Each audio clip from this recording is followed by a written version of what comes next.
ایران کیسے super power سے ٹکرا گیا؟ ایران 1 مہینہ 5 دن عالم کفر سے جنگ لڑ رہا ہے۔ ایران کے اندرونی حالات کچھ یوں ہیں۔ پہلا، اس وقت تک 35 روزہ جنگ میں کسی ملک سے مالی مدد نہیں لی۔ دوسرا، کھانے پینے کی اشیاء کے لیے اپیل نہیں کی۔ تیسرا، ادویات کی اپیل نہیں کی۔ چوتھا، ملک کے اندر جنگ شروع ہوتے ہی روٹی، پیٹرول اور ڈیزل مفت کر دیا گیا۔ پانچواں، 1 مہینے جنگ اور مسلسل پوری عالم کفر کی شب و روز بمباری کے باوجود ایک بھی ایرانی نے ملک سے ہجرت نہیں کی، جبکہ دوسرے ملکوں میں مقیم ایرانی وطن کی دفاع کے لیے واپس آ رہے ہیں۔ چھٹا، لاک ڈاؤن کی اصطلاح کسی ایرانی کو شاید معلوم ہی نہ ہو۔ ساتواں، بڑے بڑے تاجروں نے لکھ کر لگا دیا کہ مال لے جاؤ اور جنگ کے بعد پیسے دے دینا۔ آٹھواں، جنگ اور بمباری میں وزرائے عوام کے درمیان روڈوں پر امریکی مخالفت مظاہروں میں برابر شریک ہیں۔ نواں، ایرانی صدر خود شاپنگ مالز پر جا کر ریٹ اور سہولیات چیک کر رہا ہے۔ یہ سب کیسے ممکن ہوا؟ 47 سالہ پابندیوں اور جنگوں میں جکڑے ملک کی عوام پر سکون ہے، کیونکہ پہلا وجہ، نئے سپریم لیڈر نے ذاتی گھر تک نہیں خریدا، نہ خرید سکے۔ دوسرا، وزراء اور جرنیلوں کے بچوں پر بیرون ملک تعلیم حاصل کرنے پر پابندی ہے۔ تیسرا، حکومتی اراکین اور انتظامیہ بیرون ملک اکاؤنٹ نہیں رکھ سکتے۔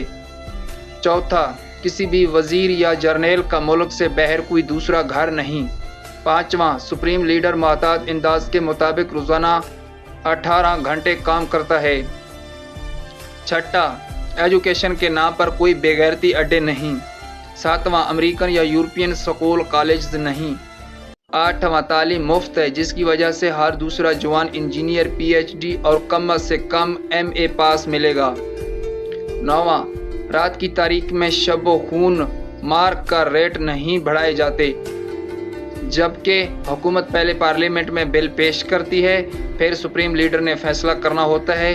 اس سال میں ایک آدھا مرتبہ 2-3% ریٹ بڑھ سکتا ہے، وہ بھی ریٹ کے ساتھ سپریم لیڈر کے بجٹ سے عوام کو ریلیف دے دیا جاتا ہے۔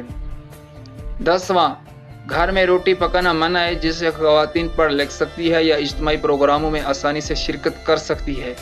11واں، ڈیلیوری کیسز فری ہیں، بلکہ بچے کی پیدائش پر کم سے کم 20,000 روپیہ پاکستانی والدہ کے اکاؤنٹ میں گفٹ ٹرانسفر کیا جاتا ہے۔ 12واں، علاج میں 70% حکومت ادا کرتی ہے، 30% مریض۔ 13واں، چوری ڈکیتی نہیں ہے۔ 14واں، شاہی کلچر نام کی چیز ہی نہیں، نہ پروٹوکول۔ 15واں، بھکاری نہیں ملے گا۔ 16واں، بے نمازی ہونا عیب سمجھا جاتا ہے۔ 17واں، سورج غروب ہونے سے طلوع ہونے تک پولیس قاتل کے گھر میں بھی داخل نہیں ہو سکتی، کیونکہ وہ وقت اس کی بیوی بچوں کا ہے۔ 18واں، جیلیں خالی ہیں، اور اگر کسی سے جرم بھی ہو گیا ہو تو اس سے جیل میں کام دیا جاتا ہے، جس کی سیلری اس کے گھر بھیجی جاتی ہے، تاکہ اس کی فیملی بجٹ ڈسٹرب ہونے کی وجہ سے غیر اخلاقی جرائم میں مبتلا نہ ہوں۔ 19واں، امام جمعہ کا مقام گورنر سے بالاتر ہوتا ہے، تاکہ انتظامیہ میں منمانی نہ کر سکے۔ جمعہ کے خطبے میں انتظامیہ کو وارننگ دی جاتی ہے۔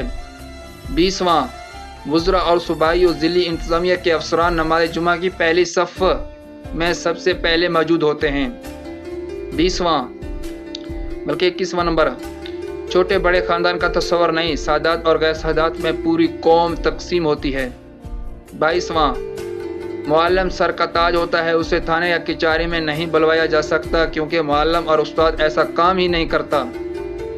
23واں، نوکر رکھنے کا رواج نہیں۔ 24واں، ذہنی طور پر ہر شخص مطمئن اور حشاش بشاش دکھائی دیتا ہے۔ یہ ہیں ریزن ایران کے، جو دنیا کا سپر پاور امریکہ خود کو سمجھتا تھا، اس سے ٹکرا رہا ہے۔